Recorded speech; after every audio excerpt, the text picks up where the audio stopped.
الحمدللہ رب العالمین والصلاة والسلام علی رسول الامین والعاقبۃ للمتقین اما بعد وللہ الاسماء الحسنى فادعوه بها وذروا الذین یلحدون فی اسمائه سیجزون ما كانوا يعملون. وعن ابی ہریرہ رضی اللہ تعالی عنہ قال قال رسول اللہ صلی اللہ علیہ وسلم ان للہ 99 اسما 100 الا واحدا من احصاها دخل الجنہ او کما قال رسول اللہ صلی اللہ علیہ وسلم. رب اشرح لی صدری ویسر لی امری واحلل عقدۃ من لسانی یفقهوا قولی.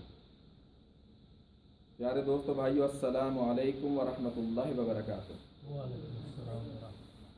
ہم نے سورہ اعراف کی آیت نمبر 180 کی تلاوت کی، جس میں اللہ سبحانہ و تعالی ہمیں یہ بتاتے ہیں کہ جتنے اچھے نام ہیں وہ اللہ کے، وَلِلَّهِ الْأَسْمَاءُ الْحُسْنَى، اللہ کے تمام نام اچھے ہیں. فَادْعُوهُ بِهَا، تو اسی سے اللہ کو پکارو. پکارنے سے مراد کہ ان ناموں سے ہم اللہ سے دعا بھی کریں. ہم اللہ کو پکارتے ہیں تو ہماری دعا ہوتی ہے. اللہ سبحانہ وتعالیٰ کہتے ہیں وَذَرُوا الَّذِينَ يُلْحِدُونَ فِي أَسْمَائِهِ، اور ان کو چھوڑ دو جو اللہ کے ناموں کے ہٹ کر کسی اور کو پکارتے ہیں. یلحدون لحد یعنی اپنے ہدف سے کوئی چیز جب ہٹ جائے تو اس کو کہتے ہیں لحدہ. اس لحدہ سے یلحدون کہ وہ لوگ ہدف سے ہٹ گئے ہیں، اللہ کے ناموں کے اندر تجاوز کرتے ہیں. محمد رسول اللہ صلی اللہ علیہ وسلم کی جو حدیث ہم نے صحیح بخاری سے پڑھی، اس میں اللہ سبحانہ و تعالیٰ نے محمد رسول اللہ صلی اللہ علیہ وسلم کے ذریعے میں بتایا کہ ان للہ 99 اسما، کہ اللہ کے 99 نام ہیں، 100 میں سے ایک کم. تو جو بھی ناموں کو یاد کر لے یا گن لے تو وہ جنت میں جائے گا. اب اللہ سبحانہ و تعالیٰ نے اپنی کتاب کے اندر یہ 99 نام ہمیں بتائے ہیں، لیکن اللہ سبحانہ و تعالیٰ کے نام صرف 99 نہیں ہیں، 99 نہیں ہیں. اللہ سبحانہ و تعالیٰ کے نام ان گنت ہیں. ان میں سے 99 نام ہمیں اللہ سبحانہ و تعالیٰ نے محمد رسول اللہ صلی اللہ علیہ وسلم کی زبان سے بتا دیا کہ آپ کے لیے 99 نام ہیں، ان ناموں سے اللہ کو پکارو. کچھ نام ایسے ہیں جو اللہ سبحانہ و تعالیٰ نے اپنی کسی مخلوق کو بتائے ہیں، اور باقی کچھ نام ایسے ہیں جو اللہ سبحانہ و تعالیٰ نے کسی کو بھی نہیں بتائے، اپنے پاس علم غیب میں محفوظ کیا ہوا ہے.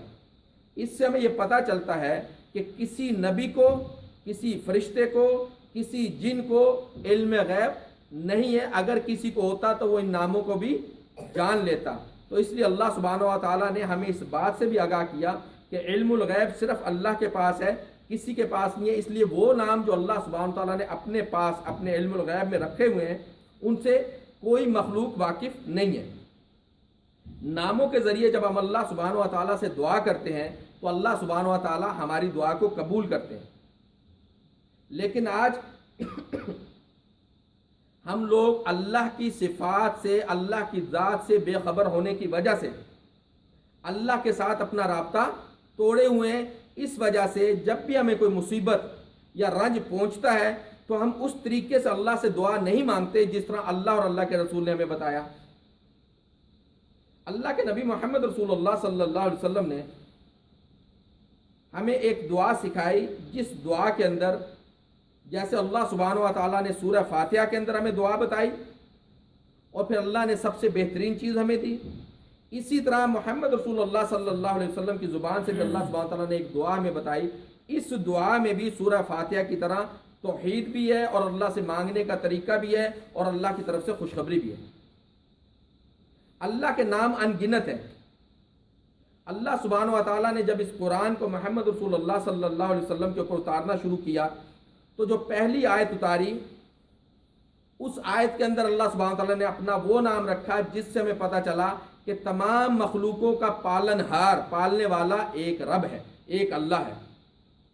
پہلی آیت جو اتری ہے وَاقْرَأْ بِاسْمِ رَبِّكَ الَّذِي خَلَقَ، پڑھ اس رب یعنی اس پالنے والے کے نام سے جس نے تجھے بنایا ہے۔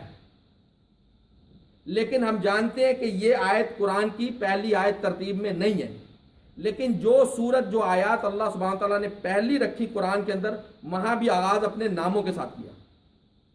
اللہ سبحانہ تعالیٰ نے سورہ فاتحہ میں ہم سے یہ کہلوایا کہ الحمدللہ رب العالمین الرحمن الرحیم مالک یوم الدین۔ تمام تعریفیں اس اللہ کے لیے جو رب ہے تمام مخلوق کا۔ عالمین کا مطلب ہے جہان بھی، اور عالمین عرب زبان کے اندر جیسے ابن کثیر اپنی تفسیر میں لائے کہ عالمین کا مطلب ہے تمام مخلوق جو بھی اللہ نے پیدا کی، اس تمام مخلوق کے پالنے والا یعنی رب۔ الرحمن اور رحیم نہایت رحم کرنے والا ہے اور آخرت کے دن کا مالک بھی ہے۔ یہ 5 نام رکھ دیے۔ اس کے بعد اللہ سبحانہ و تعالیٰ نے ہم سے ایک وعدہ لیا جس میں ہم نے کہا کہ ایاک نعبد و ایاک نستعین، کہ اللہ ہم تیری ہی عبادت کرتے ہیں اور تجھ ہی سے مدد مانگتے ہیں۔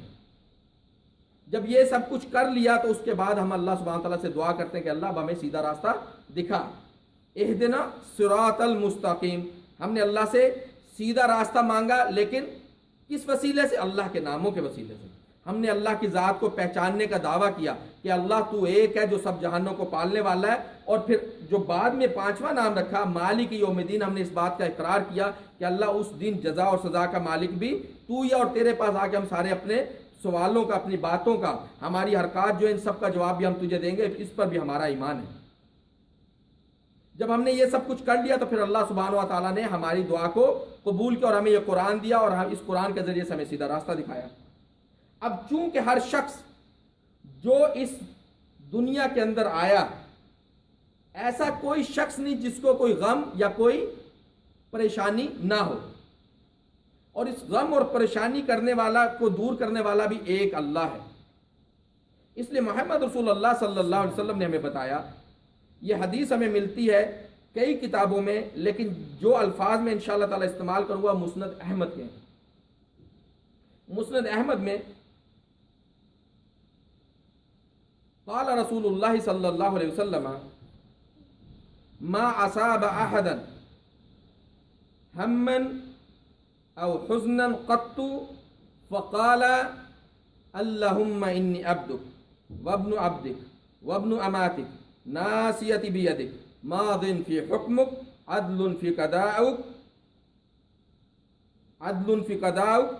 جب ہم نے یہ کہہ دیا اللہ سبحانہ تعالیٰ کے سامنے، ہم نے کیا اقرار کیا؟ سب سے پہلے اللہ سبحانہ تعالیٰ کے نے محمد صلی اللہ صلی اللہ علیہ وسلم سے ہمیں کیا بات سکھائی کہ جب بھی کسی کو ما اصاب احدن، جب بھی کسی کو پہنچے کوئی ہم ولا حزن، ہم ایسی چیز ہے، ایسا پریشانی ہے جو آپ کو مستقبل میں نظر آ رہی ہے کہ مستقبل میں مجھے یہ پریشانی آئے گی، آپ کے اندر ہم آ جاتا ہے، ایک پریشانی آ جاتی ہے۔ اور حزن کہتے ہیں کہ کوئی ایسی بات ہو چکی ہے جو آپ کے دل کے اندر بیٹھ گئی اور اس وجہ سے آپ پریشان ہیں۔ جو پریشانی آپ کو ماضی میں ملی اس کو حزن کہتے ہیں، اور جو پریشانی دور نظر آ رہی ہے کہ آپ کو یہ اندیشہ کہ پریشانی میرے تک آئے گی مستقبل کے اندر، اس کو کہتے ہیں ہم۔ جس کو یہ 2 پریشانیاں پہنچیں، حزن یا ہم، تو وہ یہ کہے اللہم انی عبدک، اے اللہ میں تیرا بندہ ہوں، میں تیرا غلام ہوں۔ سب سے پہلے اس شخص نے یہ اقرار کیا کہ اللہ میں تیرا غلام ہوں، اور غلام کا یہ کام ہوتا ہے جو اللہ سبحانہ تعالیٰ کہے، جو اس کا مالک ہے اس کو پورا کرے۔ وابن عبدک، اور میں تیرے غلام کا بیٹا ہوں، یعنی جو میرا باپ ہے وہ بھی تیرا غلام ہے، میں نے اس بات کو بھی مان لیا۔ وابن اماتک، اور میں تیری باندی کا بیٹا ہوں، اے اللہ میں تیری باندی کا بیٹا ہوں، یعنی میری ماں بھی تیری غلام ہے۔ اب یہاں پہ ہم نے یہ بات اقرار کی کہ جس ماں اور باپ سے میں یہاں پیدا ہوا ہوں وہ بھی اللہ تیرے غلام، اور یہ سلسلہ جاتا ہے آدم علیہ السلام اور اماں حوا تک کہ وہ بھی اللہ تیرے ہی غلام ہے۔ ہم نے جب ان باتوں کا اقرار کر لیا اللہ سبحانہ تعالیٰ کے سامنے، پھر ہم نے کیا کہا؟ اللہم انی عبدک وابن عبدک وابن اماتک ناصیتی بیدک، اے اللہ یہ ناسیہ، یہ جو میرا ماتھا ہے اس کو کہتے ہیں عربی میں ناسیہ، ناصیتی بیدک، اے اللہ یہ میرا ماتھا تیرے ہاتھ کے اندر ہے۔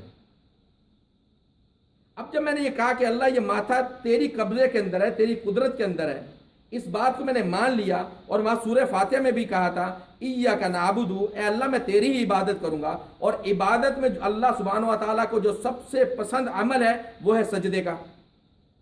وہاں میں نے کہا ایاک نعبد، اور یہاں میں نے اس بات کا اقرار کیا کہ اللہ یہ میری جو پیشانی ہے یہ تیرے کنٹرول میں ہے، تیرے ہاتھ میں ہے، لیکن اللہ نے مجھے یہ فری ول دی ہے کہ میں خواہ اللہ کا حکم مانوں خواہ اللہ کا حکم نہ مانوں۔ جب اللہ نے یہ ہمیں دے دیا تو اللہ سبحانہ و تعالیٰ نے یہ بھی بتایا کہ دیکھو یہ تم نے جو مجھے کہا ہے کہ اللہ میری پیشانی تمہارے ہاتھ میں ہے، اے اللہ تیرے ہاتھ میں ہے میری پیشانی، تو یہ پیشانی سوائے میرے اور کہیں نہیں جانی چاہیے، میرے علاوہ اس پیشانی کو کہیں مت جھکانا، کیونکہ اقرار کر چکے ہو۔ لیکن جس شخص نے اس پیشانی کو غیر اللہ کے سامنے تعظیماً یا کسی اور محبت میں کسی بھی نیت سے اگر اس کو جھکایا اللہ کے سامنے، تو اللہ سبحانہ و تعالی ہمیں بتاتے ہیں سورہ علق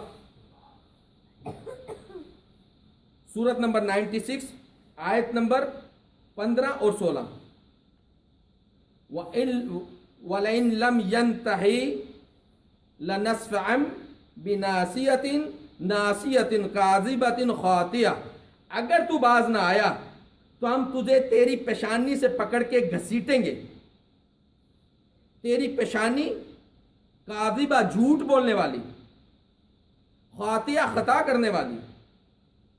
کیوں اللہ سبحانہ و تعالیٰ پیشانی کو پکڑ کے گھسیٹیں گے اور جہنم میں ڈالیں گے؟ کیونکہ اس پیشانی نے اللہ کے علاوہ کسی کے آگے جھکا تھا، تو اللہ سبحانہ و تعالیٰ اس پیشانی سے پکڑ کے کھینچیں گے اور جہنم میں ڈالیں گے۔ سجدہ سوائے اللہ کی ذات کو کسی کو نہ تعظیماً نہ اخلاقاً کسی بھی نیت سے سجدہ جائز نہیں ہے، اور اس سجدے کے ناجائز ہونے کے لیے محمد رسول اللہ صلی اللہ علیہ وسلم کی صرف ایک حدیث کافی۔ محمد رسول اللہ صلی اللہ علیہ وسلم سے بڑھ کے کوئی عظیم آدمی اس زمین کے اوپر نہیں آیا، محمد رسول اللہ صلی اللہ علیہ وسلم سے بڑھ کے نہ کوئی نبی نہ کوئی ولی۔ جب محمد رسول اللہ صلی اللہ علیہ وسلم کو سجدہ جائز نہیں نہ زندگی میں نہ قبر میں، تو وہ کون سا ایسا شخص، ایسا عالم، ایسا مفتی جس کو ہم تعظیماً سجدہ کریں، وہ خواہ قبر میں ہو خواہ وہ زندہ ہو۔ یہ بیماری صرف آج نہیں، یہ محمد رسول اللہ صلی اللہ علیہ وسلم کے دور میں بھی یہ بیماری تھی۔ حدیث ترمذی کے اندر اللہ کے نبی محمد صلی اللہ صلی اللہ علیہ وسلم ان سعد بن قیس رضی اللہ تعالی عن قیس بن سعد رضی اللہ تعالی عنہ قال اتیت بحیرۃ فرأیتهم یسجدون لمرزبان لهم۔ قیس بن سعد رضی اللہ تعالیٰ عنہ کہتے ہیں کہ میں حیرہ، یمن کا ایک شہر ہے، وہاں پہ آیا تو میں نے ان لوگوں کو دیکھا کہ وہ سجدہ کرتے ہیں لمرزبان لهم، اپنے حاکم کو۔ فقلت، محمد رسول اللہ صلی اللہ علیہ وسلم احق ان یسجد لہ، تو انہوں نے اپنے دل میں کہا کہ محمد صلی اللہ صلی اللہ علیہ وسلم کا زیادہ حق ہے کہ ان کو سجدہ کیا جائے۔ فاتیت محمد صلی اللہ صلی اللہ علیہ وسلم، تو انہوں نے کہا کہ میں آیا محمد صلی اللہ صلی اللہ علیہ وسلم کے پاس۔ فقلت یا رسول اللہ صلی اللہ علیہ وسلم اتیت الحیرۃ فرأیتہم یسجدون لمرزبان لہم، اے محمد صلی اللہ علیہ وسلم میں حیرہ یمن کے شہر میں آیا، وہاں میں نے لوگوں کو دیکھا کہ وہ سجدہ کرتے ہیں اپنے حاکم کو۔ فأنت أحق یا رسول اللہ صلی اللہ علیہ وسلم ان نسجد لک، کہ اے صلی اللہ علیہ وسلم آپ زیادہ حق رکھتے ہیں کہ ہم آپ کو سجدہ کریں۔ اب محمد صلی اللہ صلی اللہ علیہ وسلم سب سے بڑے معلم، علم سکھانے والے، کس طرح اپنے صحابی کو علم سکھاتے ہیں۔ آج چونکہ ہم محمد صلی اللہ صلی اللہ علیہ وسلم کے حدیث سے دور ہو گئے، اس لیے آج ہم سے وہ معلم والا جو کردار ہے وہ چھین لیا گیا۔ جب تک ہمارے پاس قرآن اور حدیث کا علم نہیں ہوگا، ہم وہ کام نہیں کر سکتے جو اللہ نے ہمارے کاندھوں پر رکھا ہے، اور وہ کام انبیاء کا کام ہے۔ اب اس میں کیسے محمد صلی اللہ صلی اللہ علیہ وسلم اپنے اس صحابی کو سکھاتے ہیں، نہ ڈانٹ ہے نہ ڈپٹ ہے، بڑے پیار سے کہتے ہیں ارائیتا لو کنت مررت بقبری اتسجد لہ، تیرا کیا خیال ہے لو